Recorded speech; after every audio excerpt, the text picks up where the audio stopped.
Good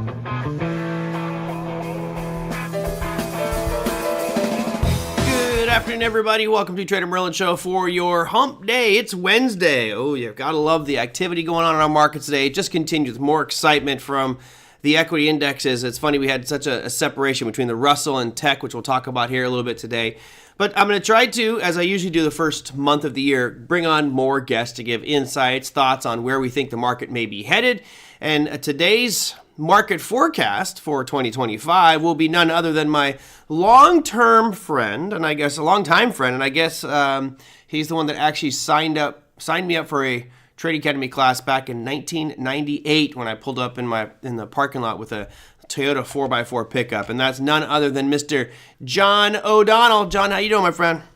Hey, hello, Merlin. How you doing? You're looking good. Well, I don't know. You don't have my camera. You're just making that up over there. I'm all right. I shaved today, so that's a good thing. Looking good.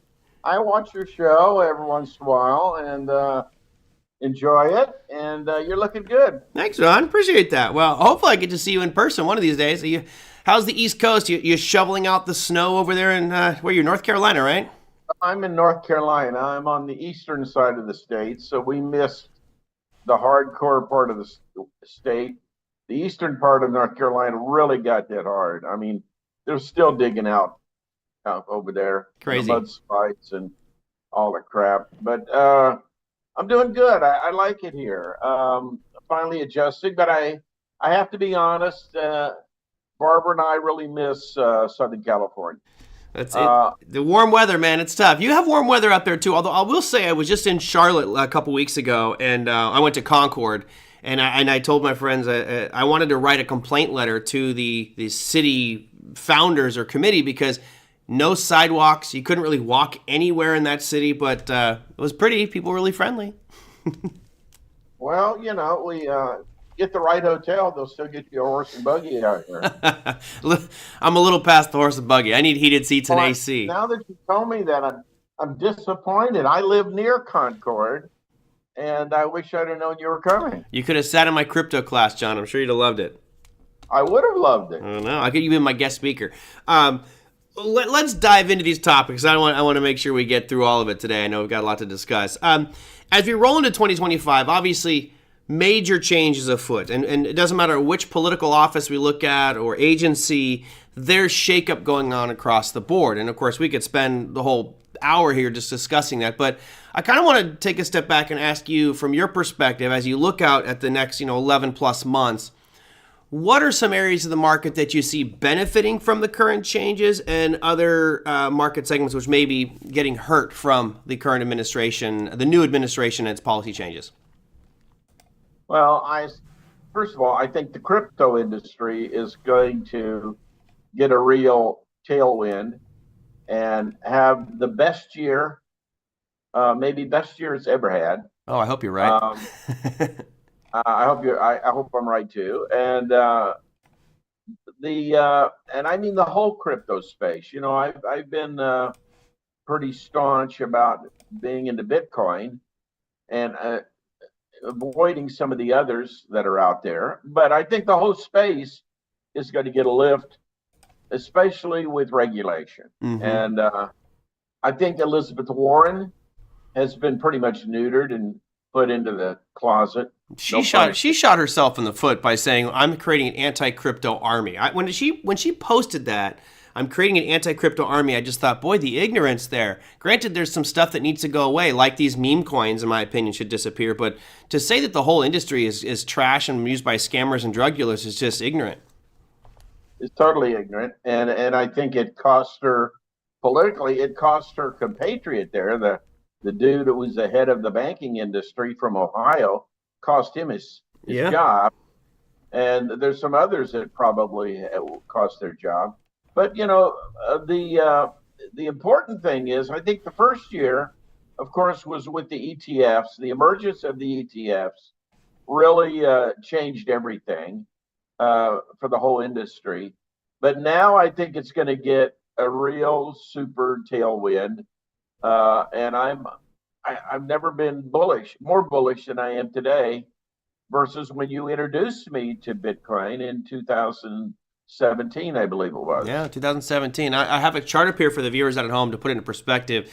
This is what adoption looks like. This is what growth looks like. And if you look back here, this doesn't even go the whole lifespan of Bitcoin, but it basically it measures the total market cap value of all of crypto. If we look at everything involved with crypto from a like a Litecoin, Bitcoin, Ethereum, those types of projects, right now you're looking at $3.53 trillion market cap. Now, back in 2015, so just 2015, you're talking 10 years ago, had a $2 billion market cap. I mean, that's 100x plus. That's 150x in a 10-year window of time. And that trend does not look like it's getting any weaker at this moment in time. So I think it looks really good. I agree with John. I think that politically, you mentioned the term regulation. And many times when you hear the term regulation, it comes across as, oh, no, this is controlling and particularly a bad thing. I would contend that regulation, we may need to change the word regulation to regulatory clarity about crypto. Would you agree? Oh, yes, absolutely. I mean, I don't think you can move to the next level of market cap. And the next level of market cap, as far as I'm concerned, is probably a $5 trillion market cap for the industry. And I don't think you can get there without regulatory. And I think the regulatory has to be across the world. Yep. Because this is truly a global asset. And we're in a new paradigm shift, Merlin. This is like internet, 1995. Yep. And here we go. And I think it's going to be terrific. And if you're an investor, if you're retired, like someone like me, there's no excuse not to have a small position, 1, 2, 5% of your investment funds in something like Bitcoin, as far as I'm concerned. And there's plenty of asset categories. We have equities that you can purchase. We have ETFs. We have futures. We have options. I saw there's a new fund coming out today. I think it starts trading this week. Symbol is CBOJ, which is going to give you. They use options to configure an ETF that limits your downside and takes away part of your upside. And it's going to be a very powerful product. You might want to look into it. The symbol is CBOJ. The chart doesn't look good. It started today. Well, it's got a long way to go, but it gives anybody, even if you're an ultra conservative investor. Now I'm so excited to see retirement funds, pension funds by cities, and the fireman's fund, and the teacher's fund, and the policeman's fund. Whole states are putting in a Bitcoin standard. Mm-hmm. And this is, and I love to see it from the ground roots up, not necessarily all from the top down. But I think we're going to have a crazy, I think things are still going to be volatile, but I think it's going to be, we got a lot of wind at our tail. John, I mentioned this to the viewers a few days ago, maybe a week ago. I'm losing track of time here. But I get the question all the time, like, why aren't we seeing more adoption? And, we had the vote from Microsoft a few weeks back, like right around the beginning of the year, maybe in December, which was to put some Bitcoin on Microsoft's balance sheet. And at the time, I believe that it was supposed to be like a 1% or 2% of, Microsoft's $98 billion in cash. Let's put 2% of that in Bitcoin. And that was shot down. And a lot of people wondering, well, why that was. And it's my belief that because of the lack of clarity around the rules and what you can do with Bitcoin, that companies are just staying away from it. For example, if all of a sudden Microsoft starts buying Bitcoin, there is a risk that the SEC could come after them and fine them for improperly holding assets they're not allowed to hold because there's no clarity. Now, Bank of America's CEO came on TV yesterday or day before, and he was talking about that exact thing. And I was like, oh, here we go. And he says, look, we would love to get in that space, but there's no regulatory clarity. We just don't know. It's just too much risk for us to jump in that arena. But as soon as we get clarity, he says, absolutely, we will be jumping into the cryptocurrency, digital asset space. He says we're already sending money all electronically anyway, but as far as custodial services, recommendations, portfolio allocations, all that changes as soon as there is clarity from the regulators on it. And if Bank of America is saying that, then I know Chase, Wells Fargo, Citi are all following in suit right behind that. So this is pretty good timing. I think you're right. And I think we're going to see the emergence of that over the next 12 to 18 months. I think you're going to see those rails put in place, and we're going to stop debanking people. How many people have you heard of that have been debanked because they had some exposure to Bitcoin, as an example? Yeah. Roger Ver, right? He might face life in prison for it. Like, come on. Well, speaking of prison, I saw a post you made at one time. I forget the date on it. It's Monday. It's the day that he took office. It was Monday, the 20th. Yeah, that you questioned whether we would have, our drug merchant get out of jail. He's not a drug merchant. He's a guy who set up a website. That's what he did, John. By the way, just so you guys understand, Ross Ulbricht set up a website which basically said you can do whatever you want here. Now, I don't know if I'm necessarily pro or anti that. I like the freedom, the libertarian aspect to it. But to give him double life sentences for that, to me, was a bit absurd. Now, statistically, I've been researching this, John.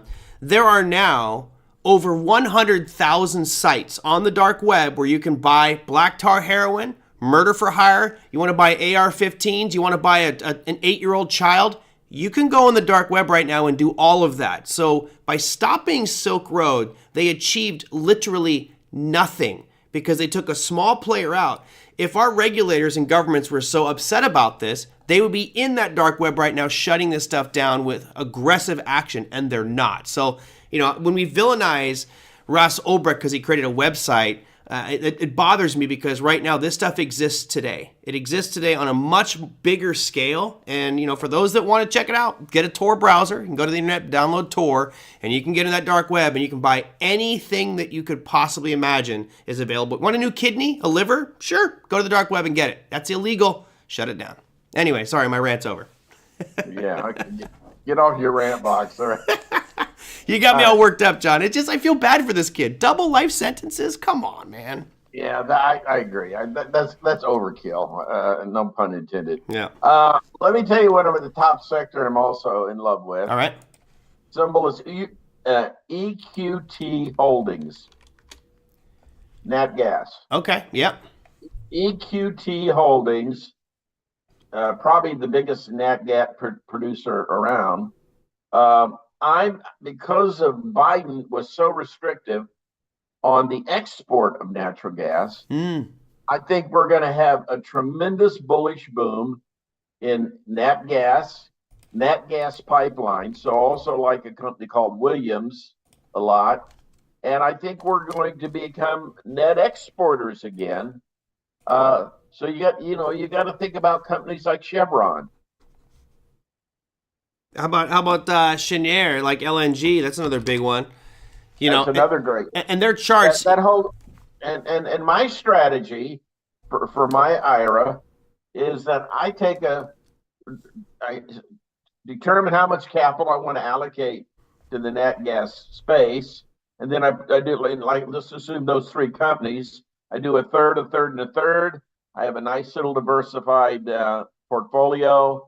And I feel that category will do extremely well over the next 11 months. Well, I got that was my worst trades last year was in natural gas, unfortunately. But I want you to go pull up a 1-year chart and a 5-year chart on EQT. Yep, got it. Show it to your audience. Oh, they've got it. So there's your 5-year. Actually, this is a little bit longer than 5-year, but there's your 5-year. So Isn't that beautiful? Yeah, it's gorgeous. 2020, you're trading at $4, and now it's at $53. Yeah, gorgeous. I mean, I'm really impressed with obviously the growth overall, but really what started back in July of last year. I mean, this has been a pretty monumental move to the upside here for EQT. And from a percentage basis, from where we bottomed out to where we are right now, you're looking at an 80% increase in just over a year. Less than a year, in 6 months. Pretty phenomenal. And I think maybe people are front running you. Maybe they are. But the reason I like the natural gas so much, all the Bitcoin miners and all these AI facilities that are getting built, they're going to need natural gas.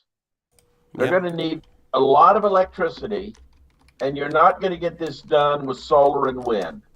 It's complementary, but ultimately, you're going to have some nukes in there somewhere. Yep. And therefore, I like my nuclear play symbol is NOLO. NOLO, huh? NOLO, NOLO. I did a show on this a few weeks back, actually last year, called Going Nuclear, which Northern Ocean Limited? No, is it NOLO? That's Northern Ocean Limited. Looks pretty thinly traded. I get the wrong symbol. They're in England, and they design these small nuclear reactors. And then NOLO? No. Or KOLO. Try KOLO. No. I think it's OKLO. Okay, there you go. Yeah, it's OKLO. It's Oklo. This is the one that Sam Altman's behind. So Sam Altman, obviously you may have seen the speech he gave yesterday with Larry Ellison of Oracle and the guy from Sunbank, about this Stargate. Yep, about Stargate. We could talk more about that, but Sam Altman is real quickly growing to prominence and power because if he's got OpenAI, which is now going to be the Stargate backbone, plus you've got him getting into nuclear, not a bad play. And here's the Oklo chart. We talked about this back in October of last year, so been on a really nice rally since. What as we look across that spectrum of fossil fuels and wind, air, it seems like Trump going after the renewable stuff, such as wind and solar. What about nuclear? Do you think that this could be another gold rush for the nuclear stocks? Absolutely. I think we're going to have a renaissance. And what's telling us that, what's given us a signal, is the rally that's taken place in nuclear uranium miners. Yep. Look, I think it's, what is it? CLJ? CCJ was one. CCJ is Chemical. Yeah. Look at CCJ. Uranium is still doing pretty well. And look, we can't have all this internet mining Bitcoin mining, and we can't have AI without nuclear. Yeah. And nat gas is going to play a big role in all of this. Are you familiar with the principle of peaker plants? No. Peaker plants are when all of a sudden we have a big demand on the grid and the grid's not balanced and they have to shut it down. It's too hot or too cold, but there's just tremendous demand on the grid. They have to fire up the peaker plants. The peaker plants are a piece of technology. A big player in the peaker plant is Warren Buffett's company, Berkshire Hathaway, and they're driven by by nat gas to keep electrical generation and the grid operating. Yeah. And so we've got to have nuclear. We should have had it a long time ago. But the new technology is so much safer than what we had 25 years ago. I think the green movement have lost that political play, and we're gonna if you want AI in your future, and if you believe in it, you're gonna have to get past wind and solar alone driving that vision. Well, I'm going to share something with the viewers out here at home. I know you're not going to be able to see this, John, so unfortunately you won't. But for the viewers, you're going to have a good laugh on this one. I saw this, and I was like, you've got to be kidding me. And I researched a little bit, come to find out that it is, in fact, I'll let you guys check it out. So here it is. This is the Enron egg. So this is literally the Enron website, enron.com. This is from Enron, and it's called the egg. The egg is an at-home nuclear reactor. Get that one, John. You have your own heat-resistant casing. It's engineered. It's got its own little uranium cell, and basically it looks like a giant egg, and it sits in your house and powers your entire home. It's got heavy water pumps and all sorts of features and functionality.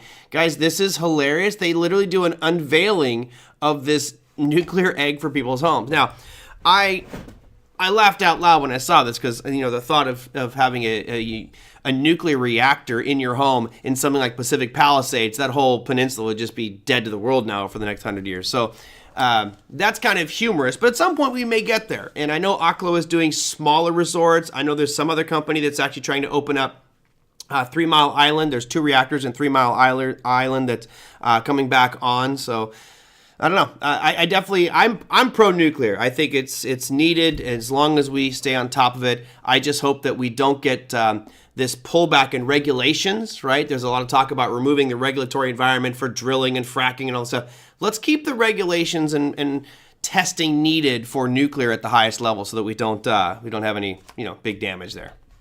Yeah. What that OKLO, didn't that close at about $34 a share today? Yeah. Yeah, it's right now at 34. It's down in the after hours, but you had a nice 9% gain. And you can see these stocks moving with the talk track from our politicians. So obviously, there was a lot of talk about Stargate and the need for power, and Trump being very positive on I don't know if he actually declared it, but a state of emergency to energy emergency, because we need to open up the doorways and have government push through a lot of this stuff to get it going. And I think a company like Oklo will probably benefit greatly now, because I think Sam Altman is now part of Trump's little bro code, little bro party over there. Yeah, well, I think Hassan didn't do a bad job of that either. He committed to bring in $200 billion into the United States through his funds. Yep. So I'm sure he got some love from that one. Well, I don't know if you saw the testiness between Sam Altman and Elon Musk was actually kind of funny if you follow him on Twitter, because they're saying, we're going to bring in $500 billion into this, and Elon Musk responds on Twitter like, that's not going to happen. SoftBank only has $80 billion at most that I see or $10 billion at most I see right now. And then all of a sudden, Sam Altman came back and just ripped into Elon. It was pretty good. It was really good. There's big drama. Are you familiar with what some of the upgrades on what Marathon Digital has been doing to reduce their electricity consumption? No, I'm not. They have a project in Finland where they are using ASIC miners, and they're capturing the heat coming off their ASIC miners, and they're feeding it into a municipal system to heat homes. They're charging for the heat. They keep the Bitcoin they mine. They're paid for their heat by the Finnish heating system that's used to heat homes. Yeah. And that works in places that are really cold. We had you remember Carter? Remember Carter we used to work with in the office? Yeah. Carter, his nephew, that's what he does. He lives up in Seattle, I think, and it's cold up there. So he's got 2 Bitcoin miners, and he has tubes that push the heat from the mining equipment into the house, and he heats his home with his miners. Like, well, perfect. That's a win-win for you. Well, he's part of a system. Marathon's part of the system, sure. Merlin, that's feeding heat in Finland to 5,000 homes. Wow. I mean, this is I'm sure he's not the only one contributing, because they have other sources of heat. Sure. In Finland. Marathon's also a part. I mean, the point is they're getting energy for free. They're finding stranded energy. They're using in the Ecuador, they're using hydro energy off a new dam that was produced in Ecuador. The dam was built capacity. They have such small use of electricity in the industrially. They only use 4% of the output of the capacity of the dam. Yeah. So they go in there and they're paying cheap energy rates. So they're going out and finding components of stranded energy. They're mining methane out of municipal garbage dumps, and they're using it to run a generator from GE Yeah. to drive the ASIC miners. I mean, they're doing all these. The industry is using all these creative methodologies to absorb stranded energy and keep the grid balanced. Right. Waste energy. Yep. And I think we'll see more of that. Hopefully, I guess the reality is most cryptos aren't that energy intensive. Yes, you've got Monero and Litecoin and Dash and Bitcoin, or your heavy and Dogecoin. Those are miners. Whereas if you look at something that's using a proof of stake network, that energy consumption is 97% less than a proof of work technology. So most projects are proof of stake now, not proof of work. And I think that takes away one of the weaponizations politically that these politicians are using, which is, it uses too much energy, we need to ban it. So you're coming up with creative ways to generate the energy or utilize waste energy, and you're also using systems that don't use a lot of energy anyway. So it got innovation, John. It's called innovation and adaptation. I love it. I love it. Let's go. Okay, so we talked about the pro side. You got energies and crypto as two of your main ones. Let's throw this topic out there because I think we can make the arguments pro and con. I'm curious what your take is. We have, tariff term being thrown around, and as it stands now, you're looking at possibly 25% for Canada on February 1st, 25% for Mexico on February 1st, 10% for China on February 1st. Maybe something for the EU. How do you see the tariff thing playing out, and pros or cons to it? Well, as you know, I'm an avowed advocate of the Austrian School of Economics, and for 100 plus years, the Austrian School of Economics have taught the principle that tariffs are taxes. Yep. And it's basically going to be more of a tax than a benefit. So I start from that premise. Now, I'm willing to be shown that there are creative ways to use the threat of tariffs and perhaps selective tariffs on certain producers that should be tariffed for various reasons. And that otherwise that tariffs are going to be good. What bothered me about Trump's positioning of tariffs in this last campaign, is that he's starting to position it as a replacement for income tax. I think that's an overreach.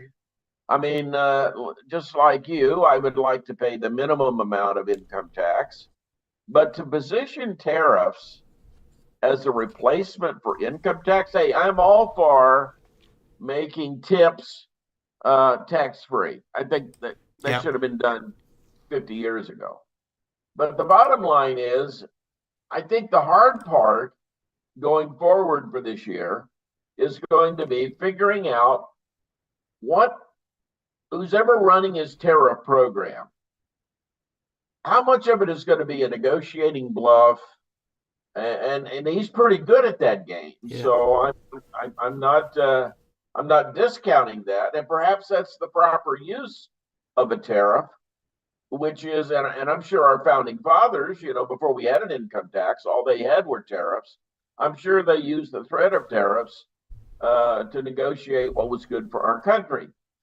My concern is, if you're going to arbitrarily tax everything coming out of Canada, 25%, 10%, Canada's our biggest trading partner. I mean, why would that make sense? And I think most of what we're getting out of Canada anyway is energy. And, a big tax on energy coming out of Alberta doesn't make sense. And the Canadians buy a lot of goods and services from America. Yeah. So I want to see, I'm cautiously optimistic because, to be honest, I'm glad Trump got elected. I think we needed a change desperately. And but I'm very suspect of how this tariff program is going to play out until we start to see some transparency on how it's really going to shake out. Yeah, and I agree. I think to me it feels like it's weaponizing tariffs and using that as a a threat to other countries. Now, as a consumer, as a citizen, obviously it gets very political with using tariffs and how we sway different governments. If we do get those tariffs, and let's assume the anticipated tariffs that are in place right now are going to be 25% for Mexico, 25% for Canada, 10% for China. That, for me as a consumer, this concerns me because we've had this aggressive rate raising cycle for a year to fight inflation, which was tipping 9-10%. Seems like everything is relatively back to normal, still higher than what the Fed wants, right? We're above that 2% mark. But if we start tariffing to that extent, these different goods and services from different countries, to me, that simply drives the prices of goods and services up and now makes those goods and services higher price, which means inflation's back, which means theoretically to fight that, you'd have to start to raise interest rates again. And here we go all over again. Am I out of line here, or am I just reading too deep into it? No, I think we have to fight inflation. No matter what, we have to fight inflation. But look at all the input goods. As an example, look at all the input goods that come out of China. I mean, there are a tremendous amount of finished goods and services that are produced in America, but you've got these input goods. One thing I find interesting, Merlin, I used to talk about this in some of my classes at OTA, was why is there no tariff on coffee? Why does America have never discussed a tariff on coffee? I mean, everybody drinks a cup of coffee. And you know what I think the answer is? We don't produce any coffee in America. The goods that are getting tariffed are those goods that get produced in America. Or we have to go out and find a substitute produced in another country. And of course, we want America first. But I find that this whole tariff program, think of a 25, do I care if they put a 25% tariff on a Mercedes-Benz? No, it's not going to impact my Toyota purchase. Not exactly either, I don't think I would be shocked if there's going to be a tariff put on Elon Musk Tesla.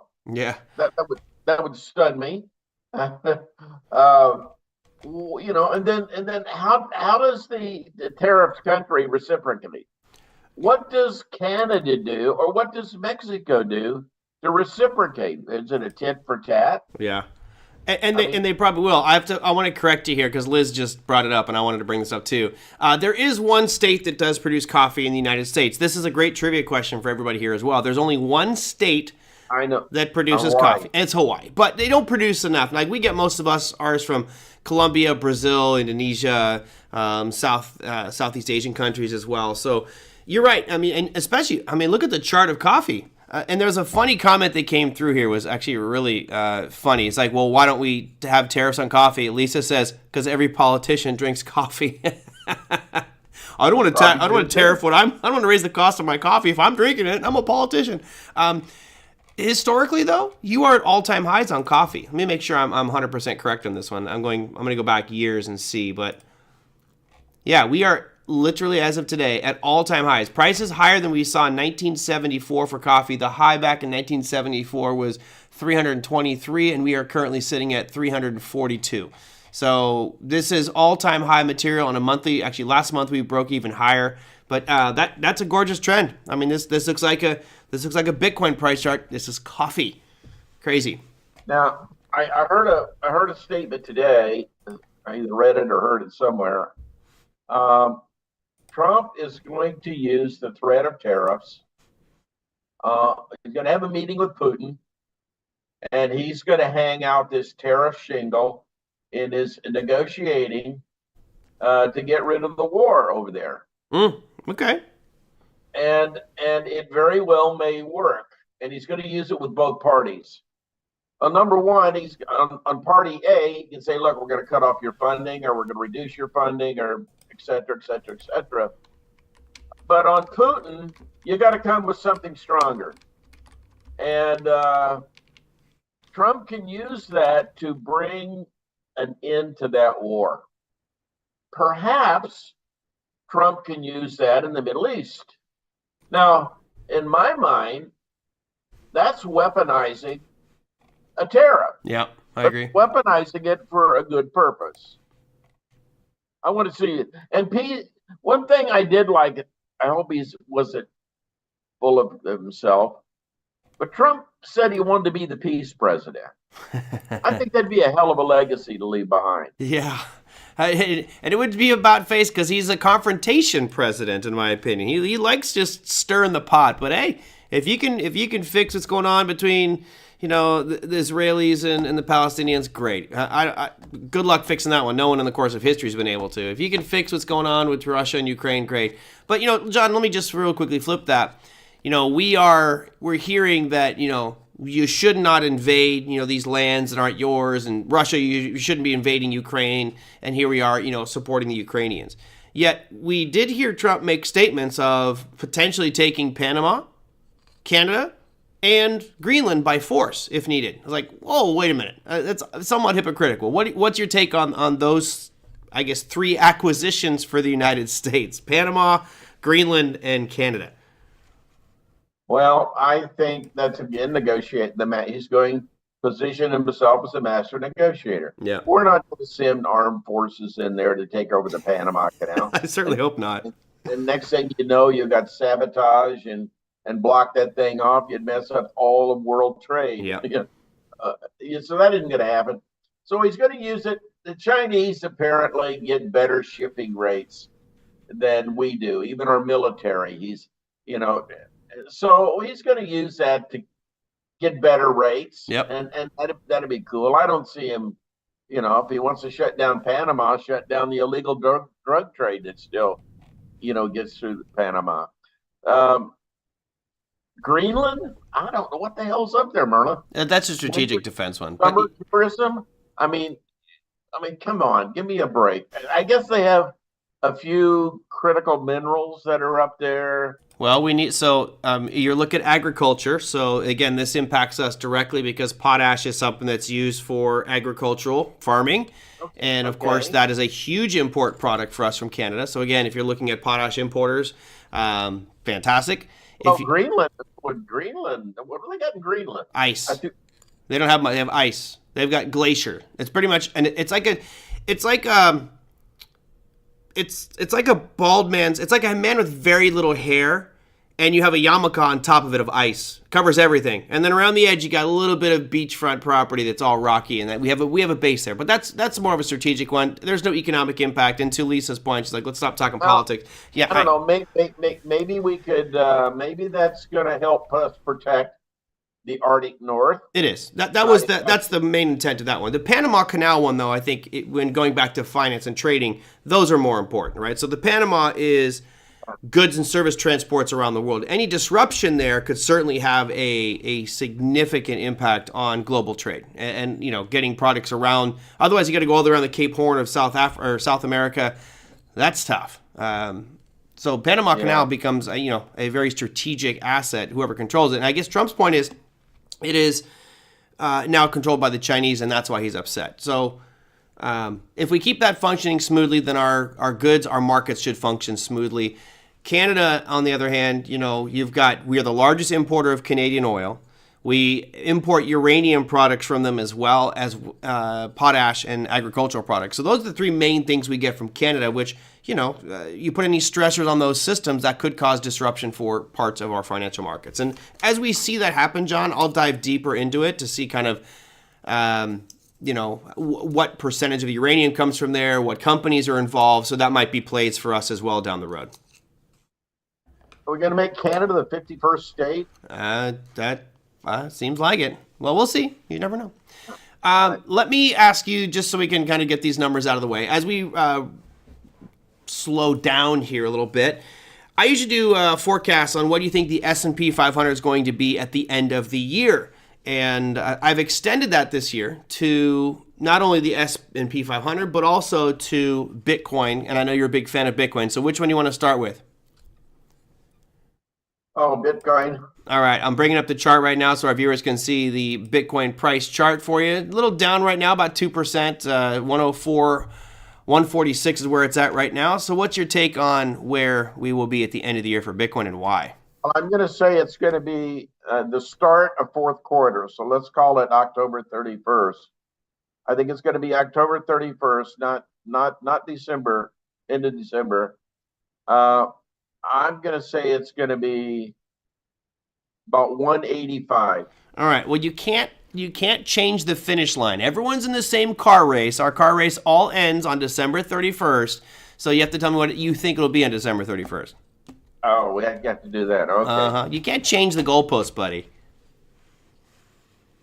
Jeez, you make it tough, Merlin. I know I do. That's part of the fun. There's a lot of factors to it, and I think this is probably the most unknown for the year is all the different variables facing Bitcoin. You have so many political changes, you've got adoption changes, This is what I think it's going to be, not what I hope it is, right? Sure. So let's use 165. 165. Okay, I got you on here. You're right above Drink Daddy. Drink Daddy. Let's see. Let's go insert.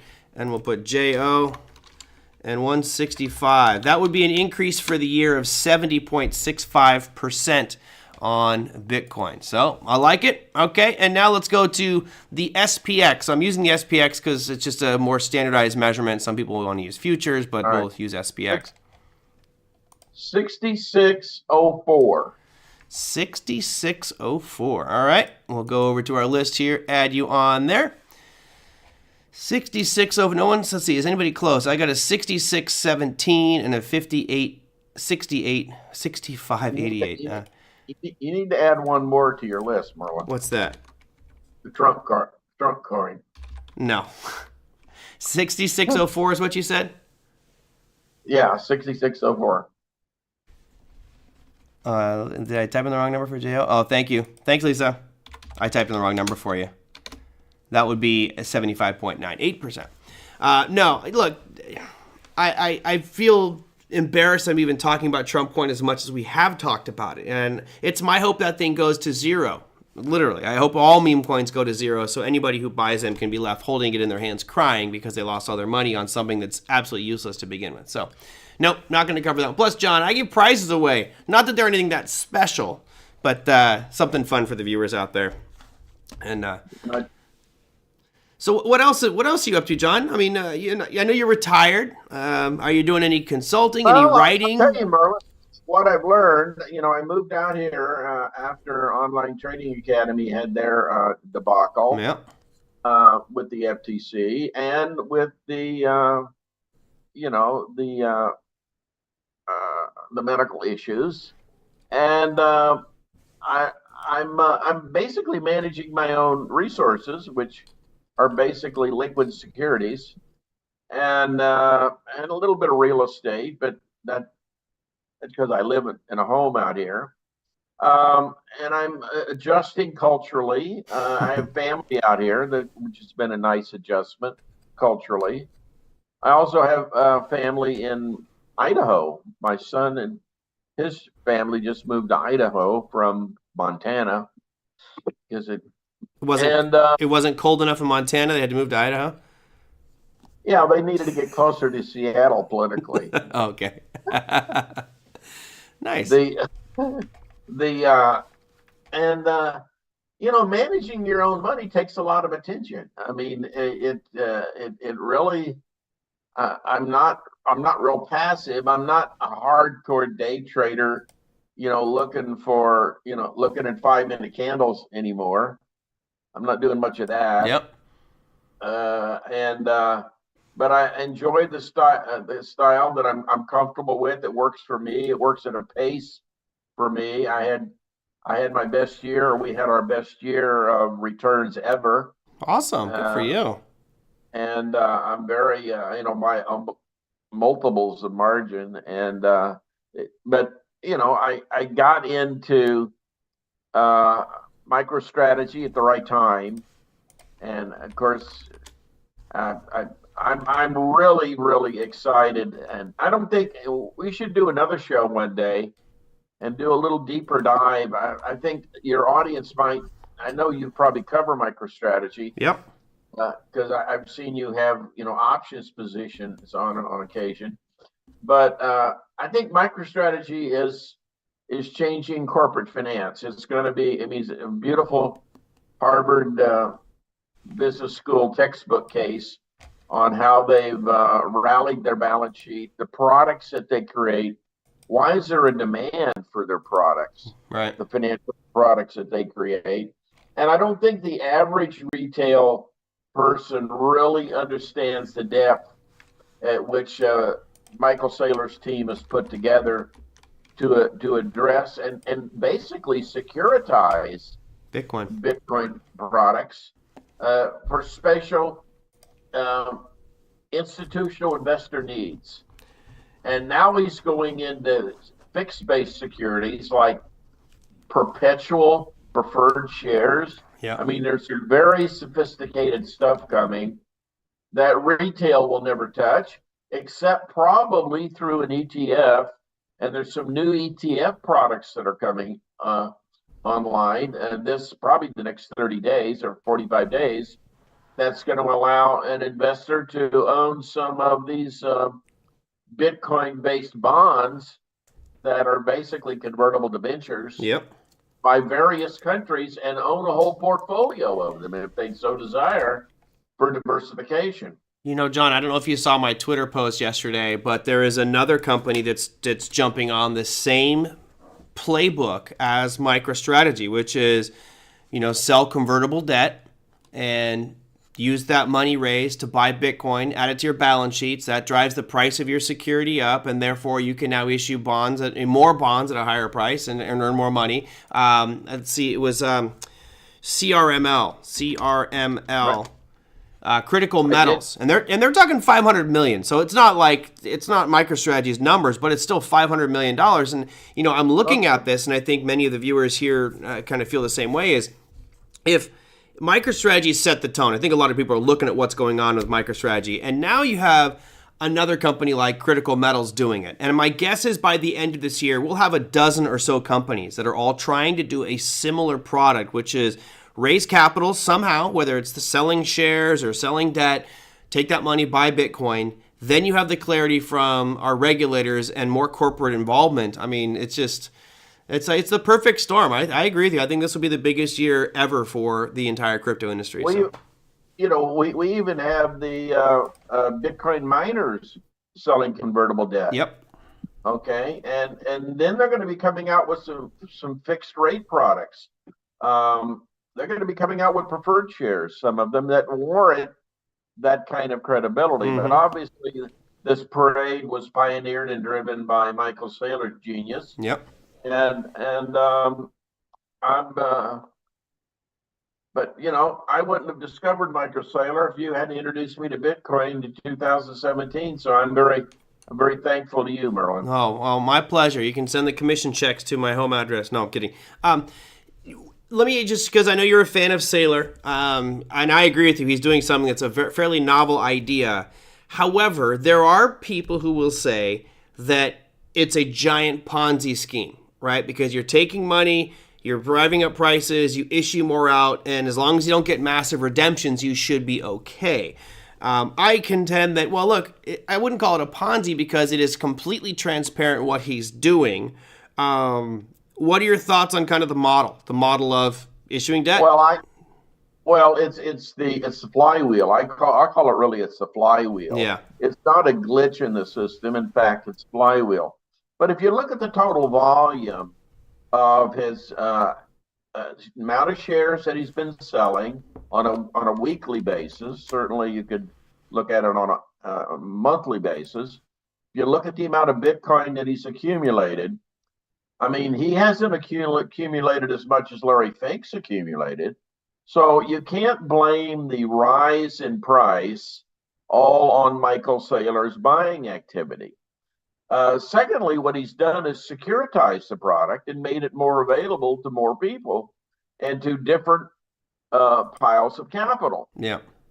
He's totally made it available to institutional investors that can't buy Bitcoin.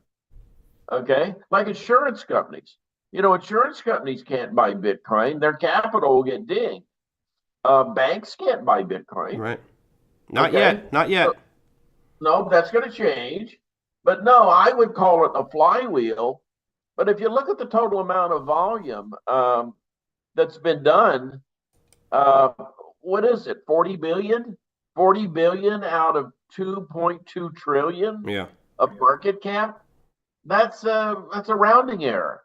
No, the people that criticize MicroStrategy have not taken the time to study and really look at what he's doing Yep. and what are the pros and what are the cons. Okay, it's not 100% perfect, but what is? Okay, uh, so no, my I'm a fan. And I think anybody that doesn't take the time to learn what's really going on, and this includes Wall Street. Yep. Wall Street, I think this is what else is going to be a big trend this year. I think this is going to be really the first year. We hoped it was going to be with the ETFs by BlackRock, but I think this is going to be the year where Wall Street really wakes up to what's going on with crypto. Yeah. I'll tell you, talk to Larry Fink. Larry Fink was just on TV saying, 500, 600, 700,000 for Bitcoin. He's a big fan of it, talking about everyone should own some in their portfolio. I was like, oh, okay, now and that's the highest level of adoption. Of course, it's self-interested, so. Explain this to me. Tell me why you shouldn't, that every IRA, every corporate pension plan, every municipal retirement plan shouldn't own 1% to 2% of their portfolio. Every insurance company shouldn't own 1% to 2% of their portfolio of MicroStrategy. It's a question of risk. It's a question of risk. So typically they're going to be. It's risk versus reward. I get you. The risk is, I understand, you lose 100% of your 1%. Right, and you're also talking a small percentage. That's the important piece. Yes, I think that I would say own physical Bitcoin and take it off of the exchanges, so you now take it out of circulation, and therefore you drive the value of Bitcoin up even higher. But yeah, MicroStrategy is one of the biggest catalysts for upward growth of Bitcoin. Remember, but let's assume there are rules at their board level of their pension that they can't own Bitcoin in a while. Okay, what's the risk of owning? Okay, IBIT. What's the wrong with owning 1% to 2% of your portfolio in IBIT? Because it's reputation management for your fund. Remember, this is the proverbial redheaded stepchild of the finance industry. You do not want, if you're a big firm like BlackRock or something like that, there is a propensity for some of your customers to go, oh, I don't want anything to do with that. That's a scam. Crypto's a scam, and it still has that stigma today. And I agree, a lot of it is a scam. So if that's your argument on why you shouldn't have 1% in IBIT, you haven't done enough research. You haven't done your homework. Well, I have. I know but I see where you're going with it. And yes, I think the average person should have allocations to crypto and digital assets. But, if they're uncomfortable with it, that's totally fine. When I talk about on this program, I'm not trying to convince anybody. I'm trying to make them an informed investor and understand that the future of finance is going digital, period. And I don't think anyone can contend that. And then what are the rails? What are the systems that are going to be put in place? And it's wide open right now with Ethereum and Cardano and Solana.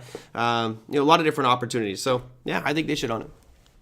By the way, every interview I've done with you, I've always given a book recommendation. Do you want my new book recommendation? We got a couple minutes left, so sure, let's go for it. It's real simple. It's called, you can look it up on Amazon. It's called Broken Money. Oh, Lynn Alden? By Lynn Alden. Yeah. For anybody who really wants to understand money, the history and evolution of money, they need to read that book. She's a brilliant writer. She's just a brilliant brain. She's just she's fantastic. I've tried to get her on the show. She's too busy. I'm a nobody. Lynn Alden, Broken Money. Check that one out. I have not read it. I read little snippets of it, and I hear everybody that's read it says it's one of the best books out there. So, well, I've read every book on money you can name, and that's certainly maybe the best one I've read. Although the Bitcoin Standard by Saif Deen is good too. Yeah, that'll even give you a little dose of Austrian economics if you can handle that with your morning coffee. I'm sure we get more overpriced morning coffee that needs tariffs. I got it. All right, John. No, we need to grow it in Palos Verdes. Coffee? Wrong environment. It's this very specific climate for coffee. Grow it next to the nuclear power plant you're building out. Oh, yeah. I saw Katut in here was saying that there's a better type of coffee. And I think, if I'm not mistaken, Katut, she says it's Luwak coffee is the best. Is that the one that the monkeys eat and poop out, and you have to like chase around monkeys and grab their poop? Oh. I think that's Luwak, I think. Merlin, you're really hurting me now. Hey, I'm telling you, this stuff goes for hundreds of dollars a pound. It is like one of the most. I know. People say it's absolutely incredible, but I'm not going to drink a coffee pooped out of by a monkey. It just seems wrong. That's my new book, Broken Coffee. Okay. I'm gonna gut you a little bag of this Luwak coffee, and I'm gonna watch you drink it and record it for. No, will it work in my my Keurig? Oh, it'll work in the Keurig. It'll work in the Keurig. Might clog up the pipes a little bit, but anyway, we can. It's going off track here. All right, John. Hey, thank you very much. Hey, look, the next time we come to east of the Mississippi River, look me up. I will definitely do it. It was a work trip, and I was packed for the 3 days I was there. But yeah, next time I forgot you were in Charlotte, but yeah, we'll swing by next time. Appreciate you coming on, John. Take care of yourself, and all right, anytime. On the 5th, don't remember you got a big earnings announcement coming out from MicroStrategy. Should be an exciting day. Oh, it's going to be huge. And by the way, I'm so glad they passed this new share authorization. That just means he's going to be buying a lot more Bitcoin. Merlin. A lot more. Crazy. All right, John. I think his goal is to get to 1 million Bitcoin on his balance sheet. It's not that far away. I mean, he's at like 490 today, so he's got 510 to go. He can do it. They're getting pretty expensive for the next $500,000. Good. Bring it on. Hey, if the strategic Bitcoin reserve passes, which there's so much chatter about that, I think you'll probably see it in the next 30 days. If that happens, that's it's written in there that the government's looking to buy 1 million Bitcoin over 5 years as well. So you have all these new buyers coming in. Hold that Bitcoin, John. Hold it tight. I'll tell you who to watch carefully. Watch Dubai. You're going to see Dubai emerge this year with some disclosure on their sovereign wealth fund holdings of Bitcoin. I'll check it out. All right, John, thank you very much. I appreciate it. Look forward to talking to you again soon, my friend. Yeah, anytime. Bye. All right, bye.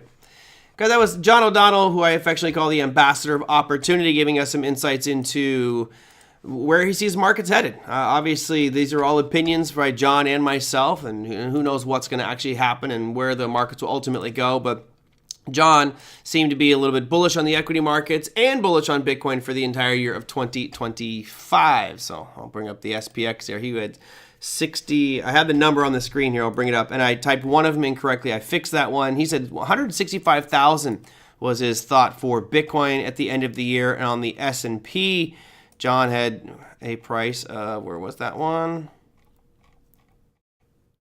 Oh, did I not put it in? I'll have to go back and listen to it. Apparently, I must have hit Control Z. Should be right here. It was, I put John Rowland. It keyed in. John O'Donnell is what we need to put. ODO. So 6604 is what John had. All right.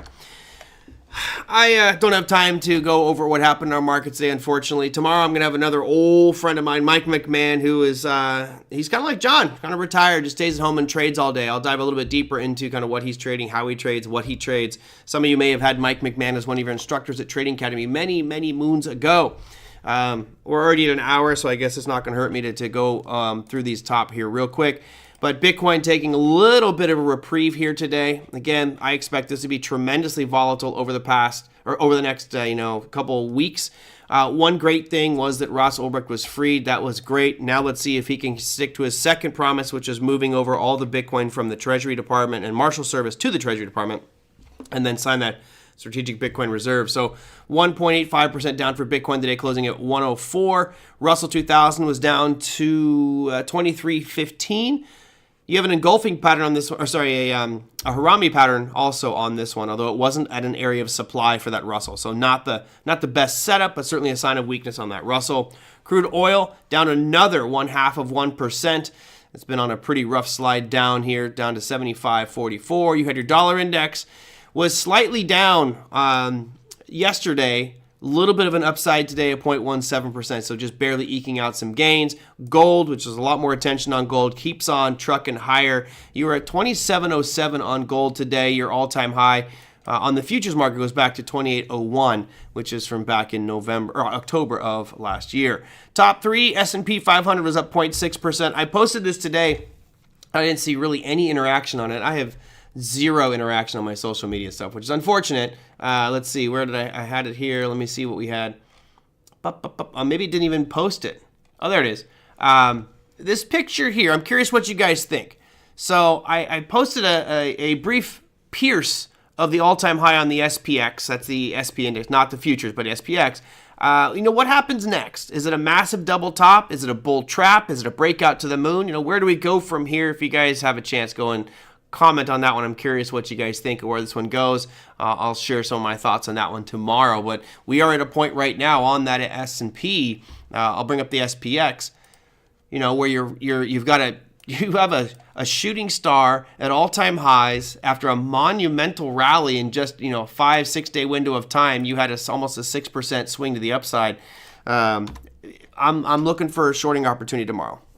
I'm looking for a shorting opportunity tomorrow because of the shooting star and at all-time highs. We'll see. And for some of you who are wondering, well, how would you trade that? Fairly simple. You'd be looking for a break of today's lows, which on the SPX is 6,076.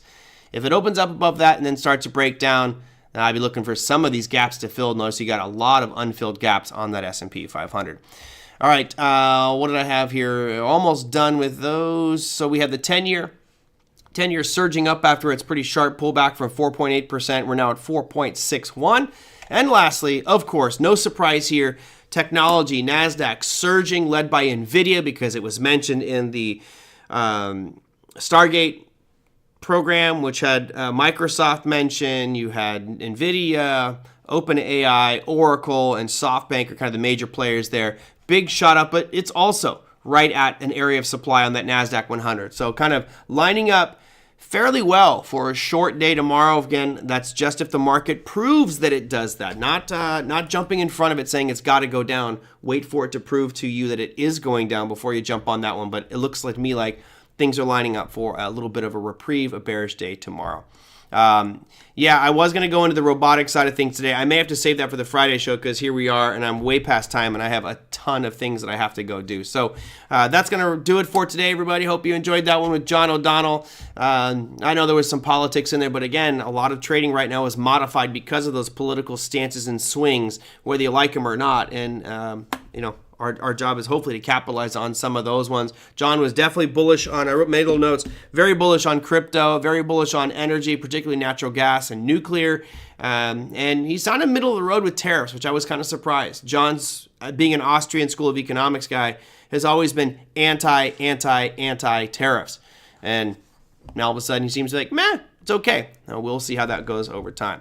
All right, that's going to do it for me. Tomorrow, Mike McMahon will be my guest. I will open up the room a bit early as I get some marketing stuff done for it, and you guys will see that posted on Twitter. If you get a chance, go. Let me know what you think. I should have done a poll on this one, on what people think about this pattern here. Just curious what you guys think there. So that'll do it. Again, if you have any comments, questions, feedback, things you want to discuss, email me at tradermerlin@gmail.com or put it down below any of the YouTube videos, and I will get that all set for Mike McMahon and myself on tomorrow's show. Take care, everybody. We'll see you tomorrow.